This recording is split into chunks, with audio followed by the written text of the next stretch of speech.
मान लीजिए कि दो जुड़वा भाई हैं। हाँ। एक पृथ्वी पर ही रहता है और दूसरा किसी बहुत ही तेज अंतरिक्ष यान में बैठकर ब्रह्मांड की सैर पर निकल जाता है। हाँ बिल्कुल। और जब वो अंतरिक्ष वाला भाई सालों बाद वापस लौटता है तो पृथ्वी पर रहने वाला भाई पूरी तरह से बूढ़ा हो चुका है, उसके बाल सफेद हो गए हैं। लेकिन जो भाई अंतरिक्ष में गया था वो अभी भी एकदम जवान है, मतलब उसकी उम्र उतनी नहीं बढ़ी। और ये कोई किसी साइंस फिक्शन फिल्म की कहानी नहीं है, ये हमारे ब्रह्मांड का एक बहुत ही वास्तविक और सच कहें तो रोंगटे खड़े कर देने वाला नियम है। बिल्कुल। और ये नियम उस सबसे बुनियादी चीज पर चोट करता है जिस पर हम इंसान रोजमर्रा की जिंदगी में आंख मूंद कर भरोसा करते हैं, और वो है समय। हाँ, हम हमेशा सोचते हैं कि समय एक स्थिर गति से बस आगे बढ़ता रहता है। हाँ, लेकिन जब हम थोड़ी गहराई में जाते हैं ना, तो पता चलता है कि ये पूरी तरह से सापेक्ष है, मतलब रिलेटिव है। और आज की हमारी इस गहरी चर्चा का मुख्य विषय भी यही है। हम समय की इस अजीब सी प्रकृति को खंगालने वाले हैं।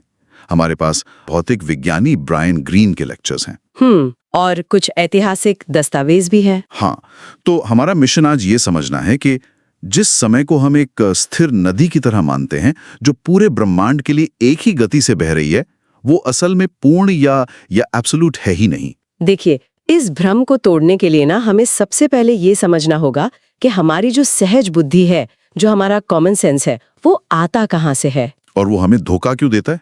सही बात है। हमारी ये जो सहज समझ है ना, ये पूरी तरह से न्यूटोनियन भौतिकी पर आधारित है।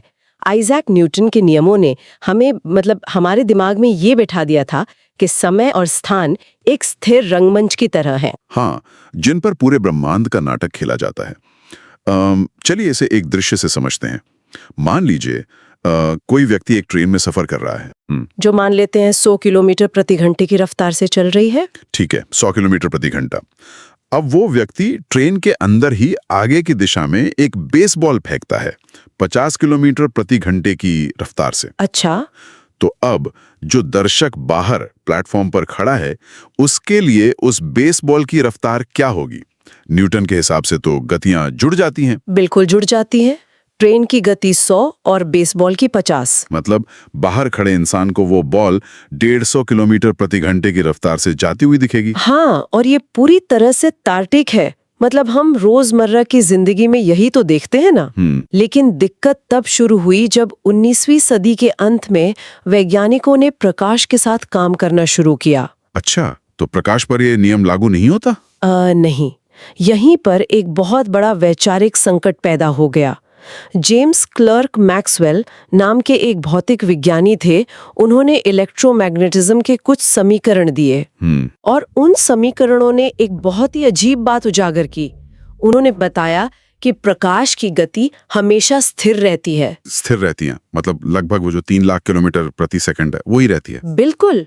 और सबसे बड़ी बात ये थी कि मैक्सवेल के गणित में किसी वस्तु की गति के प्रकाश की गति में जुड़ने या घटने की कोई गुंजाइश ही नहीं थी। अरे, तो अगर हम ऐसे न्यूटन वाले उसी ट्रेन के उदाहरण पे लगाएं, तो इसका मतलब है कि अगर कोई इंसान 100 की स्पीड से चलती ट्रेन से टॉर्च चलाता है, तो बाहर खड़े दर्शक के लिए प्रकाश की गति 3 लाख किलोमीटर प्रति सेकंड प्लस ट्रेन की गति नहीं होगी। नहीं, बिल्कुल नहीं, वो सिर्फ 3 लाख ही रहेगी।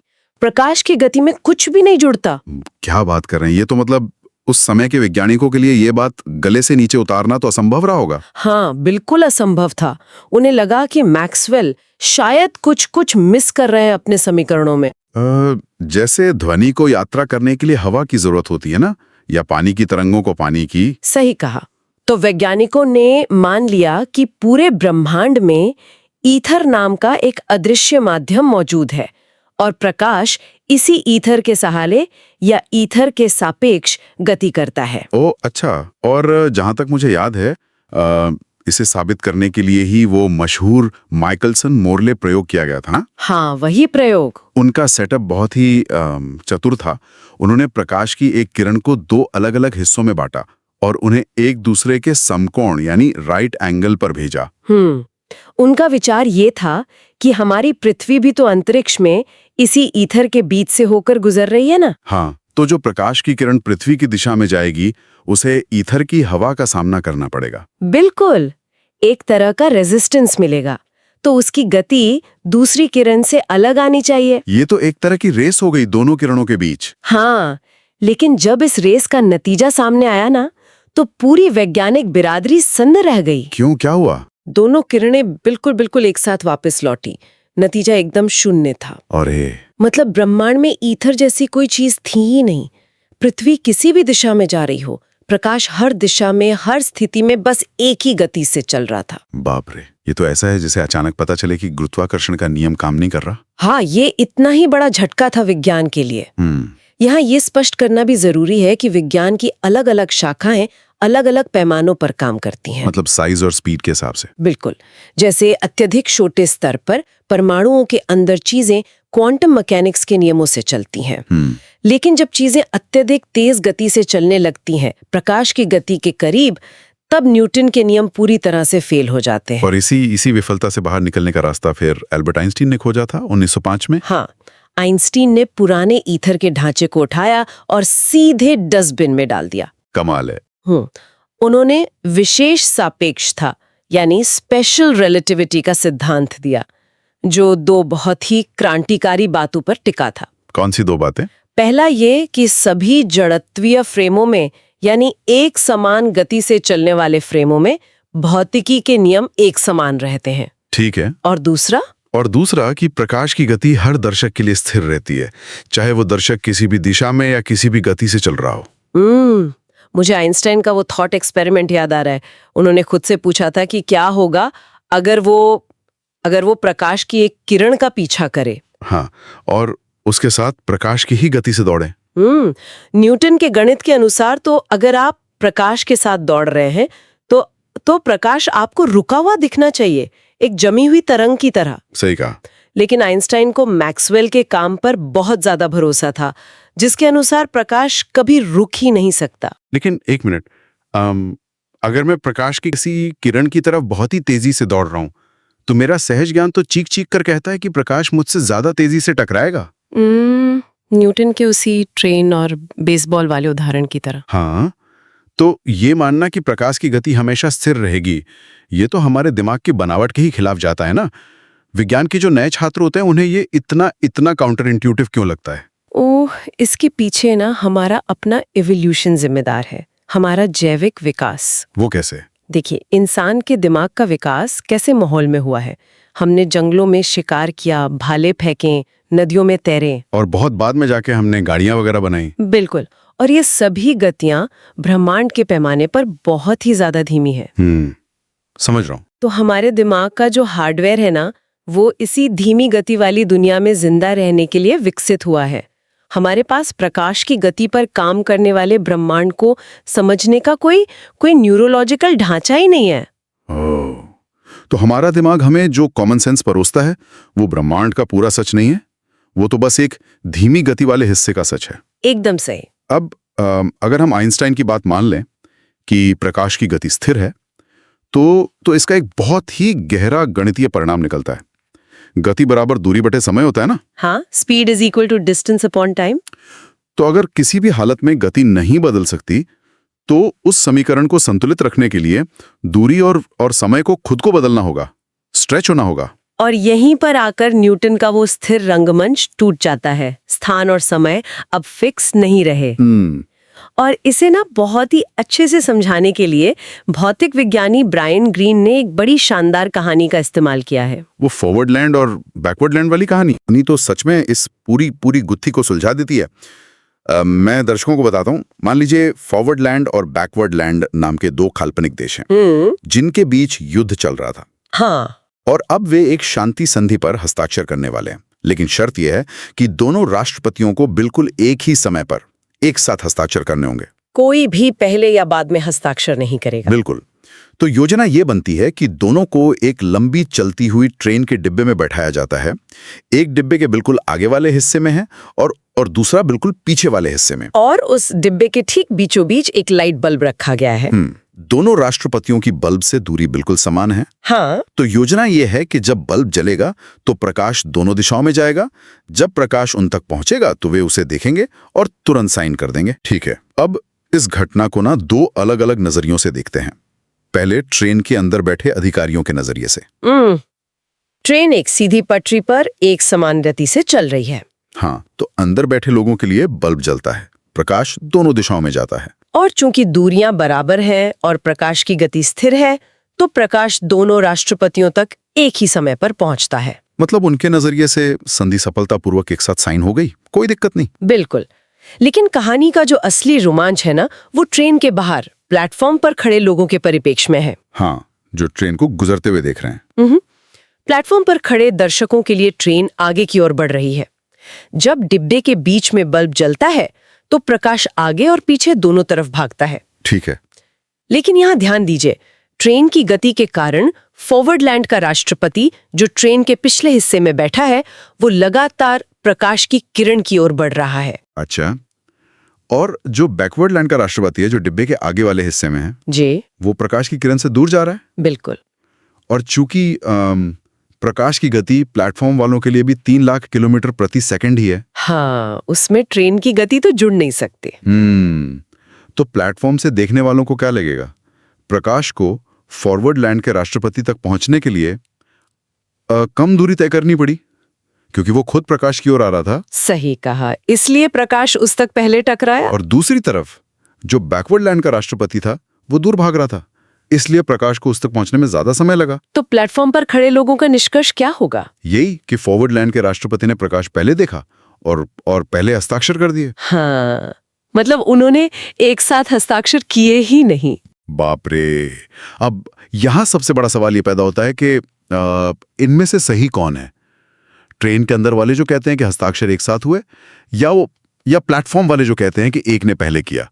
और आइंस्टीन का जवाब है कि दोनों अपनी अपनी जगह बिल्कुल सही है। दोनों सही है। हाँ। किसी की घड़ी खराब नहीं है, कोई भ्रमित नहीं है। इसका मतलब? इसका सीधा सा अर्थ ये हुआ कि एक ही समय या साइमल्टेनियस जैसी कोई चीज इस ब्रह्मांड में होती ही नहीं है। बिल्कुल नहीं होती। अगर दो लोग एक दूसरे के सापेक्ष गति में हैं, तो वे कभी भी इस बात पर सहमत नहीं हो सकते कि कौन सी घटनाएं एक साथ हो रही हैं। मतलब मेरा अभी या वर्तमान किसी और के अभी से अलग हो सकता है। हाँ, अभी का मतलब हर गतिमान व्यक्ति के लिए अलग अलग होता है। अगर दर्शक इस बात पर ही सहमत नहीं हो सकते कि घटनाएं कब हो रही हैं, तो खुद घड़ियों के टिक टिक करने का क्या होता है? मतलब क्या समय सच में धीमा हो सकता है? हाँ, बिल्कुल हो सकता है। इसे ही हम टाइम डायलेशन कहते हैं। Time dilation. इसे समझने के लिए ना उसी चलती हुई ट्रेन की कल्पना कीजिए, लेकिन इस बार उसमें एक लाइट क्लॉक रखी है। लाइट क्लॉक, ये क्या होती है? ये एक विशेष प्रकार की घड़ी है जिसमें प्रकाश की एक किरण दो शीशों के बीच ऊपर नीचे उछलती है। अच्छा। और हर बार जब प्रकाश नीचे वाले शीशे से टकराता है, तो घड़ी टिक करती है। ठीक है, तो ट्रेन के अंदर बैठे व्यक्ति के लिए वो प्रकाश की किरण बिल्कुल सीधी ऊपर जाती है और सीधी नीचे आती है। Tick tock. लेकिन अगर कोई प्लेटफॉर्म पर खड़ा होकर उसे लाइट क्लॉक को देख रहा है और ट्रेन उसके सामने से तेजी से गुजर रही है, तो उसे प्रकाश सीधा ऊपर नीचे जाता हुआ तो नहीं दिखेगा? बिल्कुल नहीं। जब तक प्रकाश नीचे वाले शीशे से निकलकर ऊपर पहुंचता है ना, तब तक ऊपर वाला शीशा ट्रेन के साथ थोड़ा आगे खिसक चुका होता है। ओह, तो प्लेटफॉर्म पर खड़े इंसान के लिए प्रकाश की वो किरण सीधी न जाकर एक तिरछा रास्ता, मतलब एक डायगोनल रास्ता तय कर रही है। एकदम सही, एक जिगजैग रास्ता। इसको मैं इस तरह से देखता हूँ। मान लीजिए कोई इंसान एक सड़क को बिल्कुल सीधा पार करता है, तो इसमें उसे 10 कदम चलने पड़ते हैं। लेकिन अगर वो सड़क को तिरछा पार करता है तो उसे 15 कदम चलने पड़ते हैं। रास्ता लंबा हो गया। हाँ। आमतौर पे अगर मैं तिरछा चल रहा हूँ और मुझे उसी समय में सड़क पार करनी है, तो मैं बस अपने चलने की गति बढ़ा दूंगा, दौड़ के पार कर लूंगा। लेकिन आइंस्टीन क्या कहते हैं? ब्रह्मांड की एक बहुत ही सख्त स्पीड लिमिट है। प्रकाश अपने चलने की गति नहीं बढ़ा सकता। बिल्कुल। तो अगर प्रकाश की गति बढ़ ही नहीं सकती और प्लेटफॉर्म वाले दर्शक के लिए उसे वो लंबा तिरछा रास्ता तय करना ही है, तो समीकरण को सही रखने के लिए क्या बदलना होगा? समय को खुद को खींचना होगा। हाँ, क्योंकि प्रकाश को लंबा रास्ता तय करना पड़ रहा है। प्लेटफॉर्म पर खड़े व्यक्ति के लिए उस चलती हुई ट्रेन के अंदर टिक से टॉक होने में ज्यादा समय लगता है। इसका सीधा सा मतलब है कि ट्रेन के अंदर का समय सचमुच धीमा हो जाता है। ये सच में कोई ऑप्टिकल इल्यूजन नहीं है? बिल्कुल नहीं। जो चीज गति में है उसकी घड़ी स्थिर व्यक्ति की घड़ी के मुकाबले धीमी ही चलेगी। इसे गणित में लॉरेंस ट्रांसफॉर्मेशन के जरिए समझाया जाता है। अच्छा। ये सूत्र मूल रूप से स्पेस टाइम के उस झुकाव को मापते हैं जो गति के कारण पैदा होता है। मतलब ये बताते हैं कि गति के साथ वास्तविकता कैसे बदलती है। लेकिन एक सवाल है, अगर गति से समय धीमा होता है तो मैं जब भी कार चलाता हूँ या हवाई जहाज में सफर करता हूँ तो मेरी घड़ी धीमी क्यों नहीं हो जाती? मतलब मुझे ये अपनी जिंदगी में फील क्यों नहीं होता? लॉरेंस ट्रांसफॉर्मेशन हमें ये भी बताते हैं कि ऐसा क्यों नहीं होता। देखिए, जब तक आपकी गति प्रकाश की गति यानी वो 3 लाख किलोमीटर प्रति सेकंड के बहुत करीब नहीं पहुंचती, तब तक समय के धीमे होने का प्रभाव इतना सूक्ष्म होता है, इतना कम होता है कि इंसान उसे भांप ही नहीं सकता। मतलब हवाई जहाज की गति तो इस ब्रह्मांडीय लिमिट के सामने कुछ भी नहीं है। हाँ ना, के बराबर है। तो क्या ये बात सिर्फ किताबों तक या सैद्धांतिक भौतिकी तक सीमित है या असल दुनिया में इसका कोई काम है? अरे नहीं, इसका बहुत बड़ा व्यावहारिक काम है। आपके फोन में जो जीपीएस है ना, वो पूरी तरह से आइंस्टाइन के इन्हीं सिद्धांतों पर टिका है। जीपीएस? वो कैसे? देखिए, जो सैटेलाइट्स पृथ्वी का चक्कर लगा रहे हैं वो लगभग 14,000 किलोमीटर प्रति घंटे की तेज गति से चलते हैं। बहुत तेज है। तो इस तेज गति के कारण विशेष सापेक्षता के सिद्धांत के हिसाब से उनके अंदर की घड़ियां पृथ्वी की घड़ियों के मुकाबले थोड़ी धीमी चलते हैं। और गुरुत्वाकर्षण का भी तो कोई खेल होता है ना इसमें, जो सामान्य सापेक्षता या जनरल रिलेटिविटी का हिस्सा है। बिल्कुल सही पकड़े। पृथ्वी से दूर होने के कारण सैटेलाइट्स पर गुरुत्वाकर्षण थोड़ा कम होता है। तो उससे क्या होता है? कम गुरुत्वाकर्षण की वजह से उनकी घड़ियां थोड़ी तेज चलने लगती हैं। ओह, तो एक तरफ गति के कारण समय धीमा हो रहा है और दूसरी तरफ कम गुरुत्वाकर्षण के कारण समय तेज हो रहा है। हाँ, इन दोनों प्रभावों के बीच एक निरंतर रस्साकशी चलती रहती है। वैज्ञानिकों को इन घड़ियों को ना हर दिन कुछ माइक्रोसेकंड एडजस्ट करना पड़ता है। और अगर वो ऐसा ना करें तो? अगर वे सापेक्षता के गणित को नजरअंदाज कर दें तो आपका नेविगेशन सिस्टम कुछ ही मिनटों में खराब हो जाएगा। वो आपको बिल्कुल गलत रास्ता दिखाने लगेगा। बाप रे, मतलब आइंस्टाइन का सिद्धांत हर रोज हमें सही रास्ता दिखा रहा है। ये समझना कि गति समय को धीमा कर सकती है, ये तो एक बात हुई, लेकिन आइंस्टाइन यही नहीं रुके ना? नहीं, उन्होंने और भी गहराई में सोचा। उन्होंने सोचा कि अगर हम किसी वस्तु को लगातार ऊर्जा देकर उसकी गति बढ़ाते रहें तो क्या होगा। चूंकि ब्रह्मांड में प्रकाश की गति से तेज तो कुछ जा नहीं सकता, तो वो जो हम ऊर्जा दे रहे हैं वो जाएगी कहाँ? और उसका जवाब था कि वो ऊर्जा उस वस्तु के द्रव्यमान यानी मास में बदल जाएगी। मतलब वो वस्तु भारी होने लगेगी? हाँ, और यहीं से जन्म होता है विज्ञान के सबसे मशहूर समीकरण का, E = mc²। E = mc²। ये समीकरण हमें बताता है कि ऊर्जा और द्रव्यमान अलग अलग चीजें नहीं है, वे बस एक ही सिक्के के दो पहलू हैं। तो प्रकाश की गति के वर्ग यानी c² का उपयोग करके द्रव्यमान को ऊर्जा में बदला जा सकता है। बिल्कुल। और जब हम प्रकाश की गति की इस निरंतरता को समझते हैं ना, तो ये हमें सीधे उस तंत्र तक ले जाता है जो हमारे सूरज को चमकाता है, जहां लगातार द्रव्यमान ऊर्जा में बदल रहा है। ये सच में एक ऐसा विचार है जो इंसान के सोचने के तरीके को पूरी तरह पलट कर रख देता है। समय कोई ऐसा मीटर नहीं है जो पूरे ब्रह्मांड में एक जैसा टिक टिक कर रहा हो। ये लचीला है, ये हमारी गति के अनुसार खुद को ढाल लेता है। और इस पूरी चर्चा से ना हमें ये सीखना चाहिए कि हमारा आम अनुभव, हमारी इंद्रियां हमें जो कुछ भी दिखाती हैं, वो पूरी सच्चाई नहीं है। सही बात है। ब्रह्मांड उन सीमाओं से कहीं अधिक विचित्र है जो हमारे जैविक विकास ने हमारे अंदर तय कर दी हैं। ओह, इस चर्चा को समाप्त करने से पहले मैं उस एक विचार पर वापस जाना चाहता हूं जिसने मुझे सबसे ज्यादा झकझोरा है। कौन सा विचार? हमने देखा कि अभी या वर्तमान हर व्यक्ति के लिए अलग होता है। ब्रायन ग्रीन इसे स्पेस टाइम स्लाइस कहते हैं ना? हाँ। तो अगर मैं चल रहा हूं तो मेरा अभी किसी दूर बैठे व्यक्ति के भविष्य से मेल खा सकता है और किसी तीसरे व्यक्ति के अतीत से भी। और ये भौतिकी का सबसे बड़ा और गहरा सवाल खड़ा करता है। क्या सवाल? सोचिए, अगर अलग अलग गति से चलने वाले लोगों के लिए अतीत, वर्तमान और भविष्य की परिभाषाएं एक दूसरे में उलझी हुई है, तो क्या इसका मतलब ये है कि समय असल में गुजरता ही नहीं है? मतलब भविष्य अभी तय होना बाकी नहीं है और अतीत मिटा नहीं है। हाँ, बहुत से भौतिक विज्ञानी इसी नतीजे पर पहुंचते हैं जिसे ब्लॉक यूनिवर्स थ्योरी कहा जाता है। Block universe. इसके अनुसार अतीत, वर्तमान और भविष्य ये सभी एक ही समय में समान रूप से वास्तविक है, मतलब रियल है। ओह, मानो पूरा ब्रह्मांड स्पेस और टाइम से बना एक विशाल जमा हुआ ब्लॉक है। सब कुछ जो कभी हुआ था और जो कभी होगा वो उस ब्लॉक में पहले से मौजूद है। और हमारा क्या? हम बस अपनी चेतना के साथ एक एक पल करके इस ब्लॉक के बीच से गुजर रहे हैं। हमें लगता है समय चल रहा है, पर असल में हम गुजर रहे हैं। ये विचार सच में विचलित करने वाला है और साथ ही अद्भुत भी है। ये साबित करता है कि ब्रह्मांड को समझने का हमारा जो पुराना नजरिया था वो पूरी तरह टूट चुका है। हमें वास्तविकता को देखने के लिए एक बिल्कुल नए लेंस की जरूरत है। बिल्कुल सही कहा। आज की इस गहरी चर्चा में बस इतना ही। ब्लॉक यूनिवर्स के इस विचार पर सोचिएगा जरूर। देखो दुनिया, इसके राज को जानो, हर एक इन्वेंशन की स्टोरी पहचानो। कैसे चलती है मशीन, क्या है मोशन का फंडा, क्लियर होगा अब हर concept. No more tension, no फिकर, come on physics to boy. Knowledge की दुनिया में a new discovery, physics to boy. Let's unravel